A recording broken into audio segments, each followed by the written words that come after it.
Wishing all my YouTube family a very blessed and special Eid मुबारक। आज का vlog first day of Eid और चांद रात से रिलेटेड है। ईद का फर्स्ट डे हमने कहाँ सेलिब्रेट किया था और ईद पे मैंने क्या बनाया था आपके साथ शेयर करती हूँ। बहुत ही ज़बरदस्त और आसान सी चॉकलेट मूज़ की रेसिपी, जो भी चॉकलेट लवर्स हैं उनको ये बहुत पसंद आएगा। So let's get started. अस्सलामु अलैकुम एवरीवन, कैसे हैं आप सब? Hopefully you are all doing great. I am fine too, अल्हम्दुलिल्लाह। व्लॉग स्टार्ट हो रहा है जी चांद रात से। जैसे कि आप सबको पता है कि चांद नज़र आने में थोड़ी सी ताख़ीर हो जाती है, लेकिन इस साल ना पिछले साल से काफ़ी टाइम पहले ही चांद नज़र आ गया था और ऐलान हो गया था। तो चांद नज़र आने के बाद जब ऐलान हो गया ना, तो मैं अपनी बच्चियों की मेहंदी लगाने लग गई थी सारे कामों से फ़ारिग होने के बाद। और जब मेहंदी लगा रही थी तो आयशा की बराबर में फ्रेंड्स रहती हैं, वो भी आ गई थी। वो कहती हैं आंटी हमें भी मेहंदी लगा दें। तो मैंने सोचा कि चलो जी, आयशा लोग भी खुश हो जाएंगी, उनकी फ्रेंड्स को मेहंदी लगा दी मैंने। लेकिन मैंने साथ उनको ये कह दिया था कि मुझे कोई ख़ास मेहंदी नहीं लगानी आती, मैं बस आप लोगों के एक एक हाथ पे लगा देती हूँ, अगर आपको पसंद आई ना तो आप सेकंड हाथ पे भी लगवा लेना। मेहंदी लगाते लगाते बच्चों ने चांद रात को सेलिब्रेट कर लिया था। और फर्स्ट डे ऑफ ईद हम लोग बच्चों के लिए केक लेने गए थे। आयशा के 1K सब्सक्राइबर हुए हैं, तो कह रही थी मम्मा ईद वाले दिन केक तो लाना होता ही है, तो मैं उसके ऊपर 1K सब्सक्राइबर्स लिखवा लूँगी। तो मैंने कहा ठीक है, मुझे और क्या चाहिए, एक तीर से दो शिकार हो जाएंगे और दोनों चीज़ें एक साथ ही सेलिब्रेट हो जाएंगी। तो यहाँ पर ना हम रात को केक लेने आ गए थे। अच्छा, जिनको नहीं पता मैं बता दूं कि आयशा मेरी बेटी है और इसका भी एक चैनल है, ज़्यादातर शॉर्ट्स अपलोड कर रही होती है। इसका लिंक ना मैं इसी व्लॉग के डिस्क्रिप्शन बॉक्स में डाल दूँगी, आप चाहें तो जाकर विज़िट कर लें। और केक की शॉप पे काफ़ी रश था, काफ़ी सारे लोग केक लेने आए हुए थे। लेयर्स का केक एक्चुअली बहुत ज़बरदस्त होता है और प्राइसेस भी इनके रीज़नेबल होते हैं और टेस्ट में तो कोई कॉम्प्रोमाइज़ नहीं करते, बहुत मज़े का होता है। तो यहीं से लेने आते हैं हम लोग। जो लोग भी इस्लामाबाद में रहते हैं ना, उनको बहुत अच्छी तरह पता है लेयर्स का। ऑनलाइन भी होता है, इसके अलावा मेरे ख्याल से लाहौर में भी इनकी ब्रांच है। और इसके अलावा जो तहज़ीब का केक है वो भी बहुत अच्छा होता है, लेकिन उनकी प्राइस ना स्लाइटली हाई होती हैं इसके कंपैरिजन में। आगे आगे आयशा, हानी और इसके बाबा जा रहे थे और पीछे मैं वीडियो रिकॉर्ड कर रही हूँ। और यहाँ पर ना लोग मुझे देख रहे थे कि मैं वीडियो बना रही हूँ, तो मैंने थोड़ी देर के लिए इसे स्टॉप कर दिया था और फिर दोबारा मैंने वीडियो शूट करना स्टार्ट कर दी थी। कभी कभार ऐसा होता है ना कि ऑकवर्ड लग रहा होता है, और अभी वैसे भी हम लोग न्यू हैं वीडियो वगैरह शूट करने में, तो हमें थोड़ा सा ऑफुल लगता है जब हमें ड्यूरिंग शूटिंग लोग देख रहे होते हैं। खैर आहिस्ता आहिस्ता आदत हो जाती है। मुझे भी अब समहाउ ऐसा लगता है कि आदत हो गई है और लोग देखते हैं तो देखते रहें, मुझे तो अपना काम करना है तो मैं करती रहती हूँ। अच्छा, यहाँ पर ये सारी केक्स की वैरायटी है और सारे केक ना ऑलमोस्ट चॉकलेट के होते हैं और बहुत मज़े के होते हैं। हर केक का फ्लेवर ही अच्छा होता है। हमने 3 या 4 ट्राई किए हैं और वो सारे ही मज़े के थे। और प्राइसेस इनके स्टार्ट होती हैं 1500 से 2500 तक। और साइजेस सब केक्स के सेम ही होते हैं, बस उनको चॉकलेट कुछ ज़्यादा जिसमें होती है उसमें 2500 प्राइस इन्होंने टैग की हुई होती है, और बाकी में 1600, 1900 या 2000 ऐसे होते हैं। तो खैर आयशा कह रही थी कि ईद वाले दिन ही मैं अपने 1K सब्सक्राइबर की सेलिब्रेशन कर लूँगी। तो यहाँ पर आयशा बहुत खुश थी कि मेरे 1K हो गए हैं। और दूसरी खुशी इनको चॉकलेट केक खाने की थी। मेरी बच्चियों को चॉकलेट केक बहुत पसंद है और मुझे भी बहुत पसंद है, इसलिए मैंने first day of Eid chocolate ही कुछ बनाने की कोशिश की थी और आपके साथ आगे रेसिपी भी शेयर करूँगी। अच्छा, यहाँ पर एक ईद के हवाले से ना बहुत इंपॉर्टेंट बात शेयर कर रही हूँ और आप लोग भी इसको अपने मामूल में शामिल कर लें। जब भी ईद हो ना तो इसे ज़रूर पढ़ा करें, सुबहानल्लाहि व बिहम्दिही। ये आपने 300 टाइम्स पढ़ना है। और कब पढ़ना है ये भी मैं आपको बताती हूँ। बड़ी ईद हो या छोटी ईद हो, बकरा ईद या फिर आपकी ईद उल फितर हो, इसमें आपने 300 टाइम्स बिस्मिल्लाह पढ़ने के बाद सुबहानल्लाहि व बिहम्दिही पढ़ना है। और ये ईद वाले दिन पढ़ना है आपने। ज़ोहर की नमाज़ के बाद पढ़ लें, असर के बाद पढ़ लें बेशक। इसकी अहमियत और फजीलत ये है कि जो भी फ़ौत शुदा मुसलमान है उनकी रूह को इसका सवाब पहुँचता है।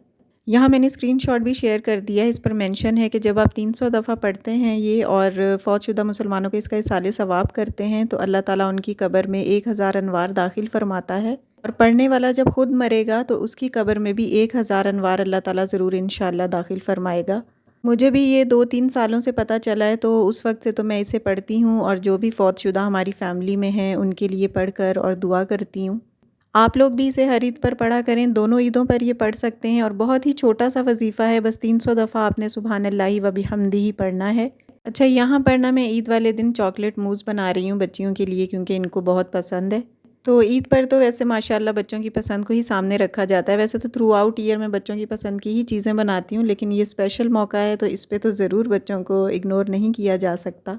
अच्छा, मूस बनाने के लिए ना मैंने 2 चम्मच भर के मैदा डाल दिया था एक बोल के अंदर, और फिर मैंने 2 चम्मच ही पिसी हुई चीनी डाल दी थी, और उसके बाद मैंने 2 चम्मच ही कोको पाउडर डाल दिया था। अच्छी क्वालिटी का आप कोको पाउडर ले लें, और चीनी की मिकदार के बराबर ही कोको पाउडर डाल दिया। और ये जितनी भी ड्राई चीज़ें थी ना तीनों, इनको अच्छे तरीके से विस्क के साथ पहले मिक्स किया है।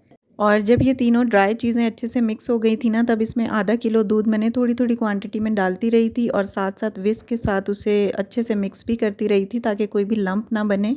और मज़ीद किसी भी किस्म के लंप को अवॉइड करने के लिए ना मैंने इसे छन्नी में छान भी लिया था। और जब ये मटेरियल सारा छन गया था ना, तो उसके बाद मैंने इसमें 2 चम्मच भर के टेट्रा पैक की क्रीम ऐड कर दी थी। आप इसमें घर की मलाई जो होती है ना दूध के ऊपर, जो फ्रिज में रखने के बाद अच्छे से बन जाती है, वो भी ऐड कर सकते हैं। अगर वो नहीं है तो टेट्रा पैक की क्रीम ले लें, वो 2 चम्मच भर के इसमें डाल लें, या अगर ज़्यादा पसंद करते हैं तो 3 चम्मच ऐड कर लें, क्योंकि इस मूस का जो स्मूथ सा एक टेक्सचर है ना, वो क्रीम की वजह से ही आएगा। बस चीज़ों को आपने, जो ड्राई चीज़ें ना स्पेशली जो पाउडर्ड फॉर्म में, उनको आपने छान के यूज़ करना है ताकि कोई भी लंप बाकी ना रहे। और क्रीम ऐड करने के बाद ना डेयरी मिल्क या कोई भी डार्क चॉकलेट आप ले लें, उसको आप छोटे छोटे पीसेस में काटने के बाद इसमें ऐड कर दें। और अगर आप चॉकलेट यूज़ नहीं करना चाह रहे तो आप कोको पाउडर की क्वांटिटी थोड़ी सी बढ़ा लें। मैंने यहाँ पर एक बड़ी वाली डेयरी मिल्क का इस्तेमाल किया था, उसे छोटे छोटे पीसेस में काटने के बाद इस सारे मटेरियल में ऐड कर दिया था, और हल्की आंच पे इसे पकाते रहने के बाद ग्रेजुअली ये थिक होता जाएगा। और ये देखें कुछ इस तरह से इसकी कंसिस्टेंसी हो जाएगी, और हमें थोड़ा सा और थिक चाहिए तो हल्की आंच पे और इसे स्टर करते रहेंगे। इसको आपने बहुत लो फ्लेम के ऊपर ना स्टर करते रहना है to avoid any kind of lump.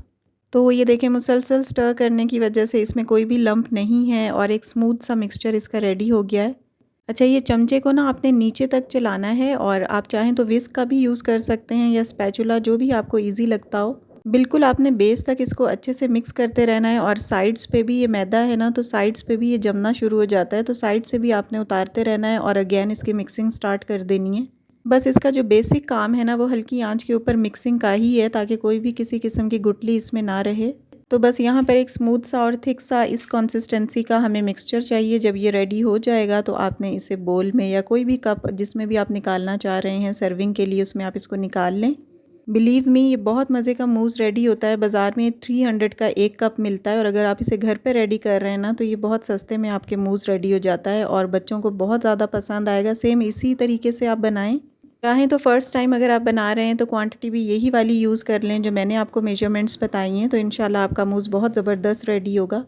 किसी भी इवेंट पे बच्चों के लिए आप इसे बना सकते हैं, या अगर कोई मेहमान आ रहे हैं तो एज़ अ स्वीट डिश या एज़ अ डिज़र्ट आप इसे बनाकर रेडी कर सकते हैं, और बहुत जल्दी तैयार हो जाता है ये। अच्छा, कप्स में या बोल्स में जिसमें भी आप निकालना चाह रहे हैं, उसमें निकालने के बाद ना इसे 2 से 3 घंटे के लिए फ्रिज में रख दें।